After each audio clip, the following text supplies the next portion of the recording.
Olá! Seja muito bem-vindo à primeira aula do módulo 1 do curso Celtoy. Nessa aula a gente vai fazer a revisão dos principais sólidos geométricos, ok?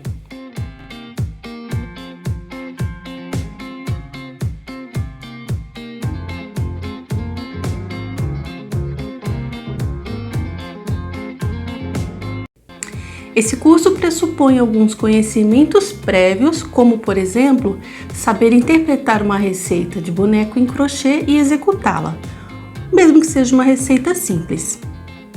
Contudo, a gente vai recapitular alguns pontos bem comuns encontrados em receitas. Uma delas é que trabalhamos muito com múltiplos de 6 e múltiplos de 3. Eu acho que você já deve ter notado isso. Uma outra é que a gente inicia um projeto quase que invariavelmente pelo anel mágico. Outro ponto comum é que as principais formas geométricas utilizadas são uma evolução do círculo, sendo elas a esfera, o cilindro e o cone. Essas figuras têm uma particularidade no campo dos sólidos geométricos porque, diferente de todas as outras, elas são figuras tridimensionais também, mas não possuem arestas, sendo chamadas por isso de corpos redondos. Nessa primeira aula, a gente vai retomar a teoria de construção desses sólidos geométricos, os corpos redondos, e que são os sólidos mais utilizados na arte de bonecar.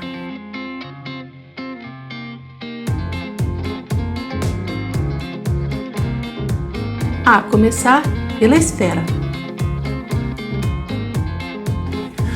Ao seguir uma receita de boneco em crochê, você já deve ter percebido alguns padrões na construção das peças, ok? A esfera, por exemplo, ela passa por 3 fases, sendo a evolução, a repetição e o fechamento. A evolução é a fase de crescimento. A repetição é a fase de estabilidade. E o fechamento é a fase de diminuições. Então, se eu desejar construir uma esfera com 24 pontos centrais, por exemplo, é só iniciar com o anel e continua.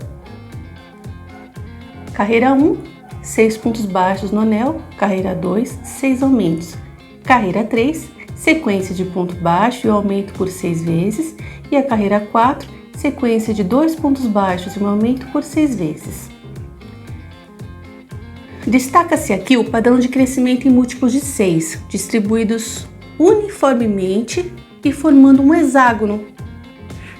Ao atingir a carreira de 24 pontos, a gente faz uma sequência de carreiras iguais, não é? Para estabilizar o centro da esfera.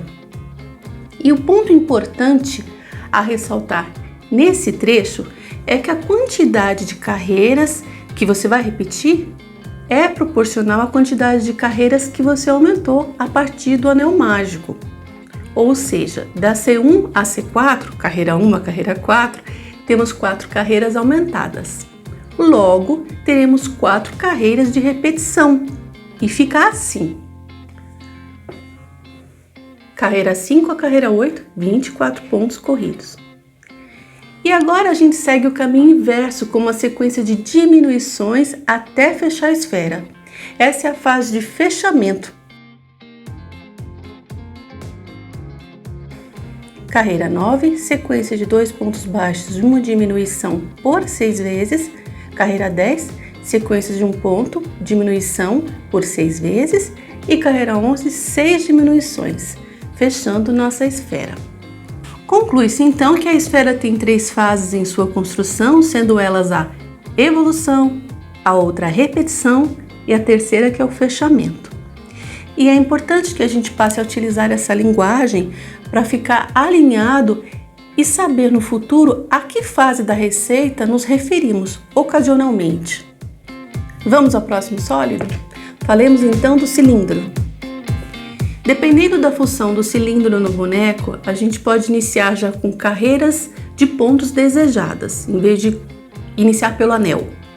Então, por exemplo, num cilindro de 24 pontos centrais, a gente faz simplesmente uma argola com 24 correntinhas para dar suporte e segue com a construção de carreiras em espiral sobre essa argola, com 24 pontos cada. Ou a gente pode construir o cilindro seguindo as 3 fases da esfera: a evolução,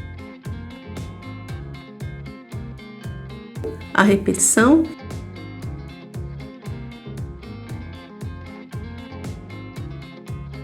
e o fechamento. Assim a gente inicia com o anel mágico e segue. Carreira 1, 6 pontos no anel. Carreira 2, 6 aumentos. Carreira 3, sequência de 1 ponto, 1 aumento por 6 vezes. Carreira 4, sequência de 2 pontos e 1 aumento por 6 vezes.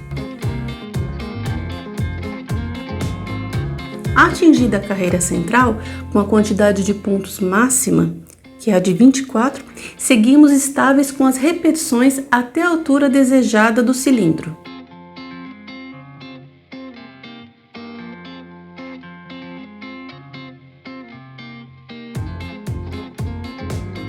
Assim como no início do cilindro, sua finalização também depende do propósito da peça. Você pode deixá-lo aberto para unir a uma outra peça, ou pode fazer as reduções até o seu fechamento total, que é o nosso caso, ficando assim.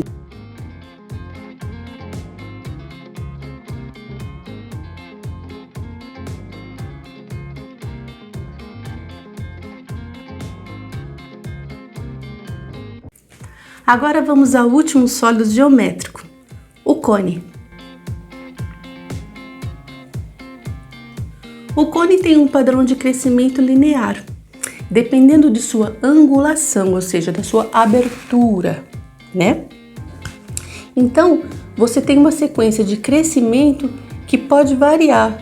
Essa sequência pode ser de 1 aumento por carreira, de 2 aumentos por carreira, 3 aumentos por carreira e, a depender da altura e do diâmetro, este padrão pode variar, podendo mesmo alternar entre carreiras com aumento e carreiras repetidas, ou, se você tiver no sentido contrário, carreiras de diminuições e carreiras repetidas. Para efeito de aprendizado de cones, a gente vai comparar 3 cones aqui. O início da ponta do cone pode ser feito com até 4 pontos no anel, mas no nosso caso a gente vai trabalhar com 6 pontos para iniciar, ok?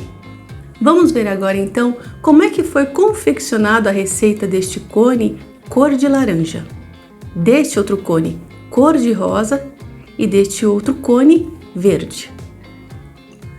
Para efeito de demonstração, eu começo com essa receita que tem 2 aumentos por carreira e que acabou resultando na confecção deste cone cor de laranja.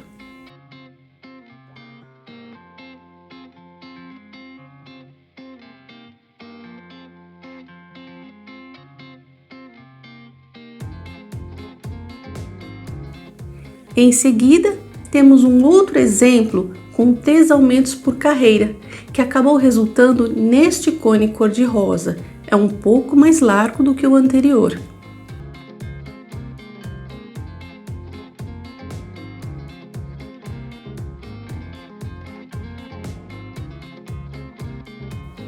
E o terceiro exemplo é este com carreiras intercaladas, onde se tem uma carreira com aumentos e a outra apenas se repete. Repete a quantidade de pontos da carreira anterior.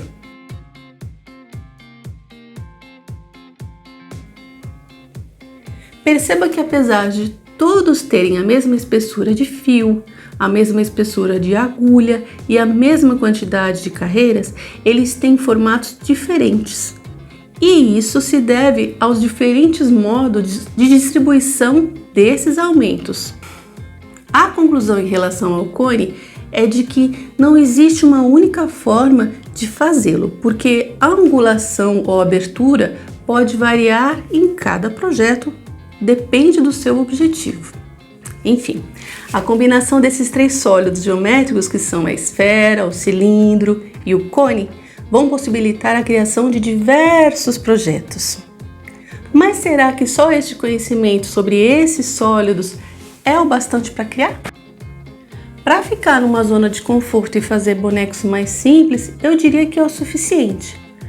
Mas se você é inquieto e quer um método eficiente, e no futuro também quer explorar formas irregulares para avançar na sua capacidade de criar, este curso é para você. Lá no segundo e terceiro módulo a gente vai explorar ainda mais.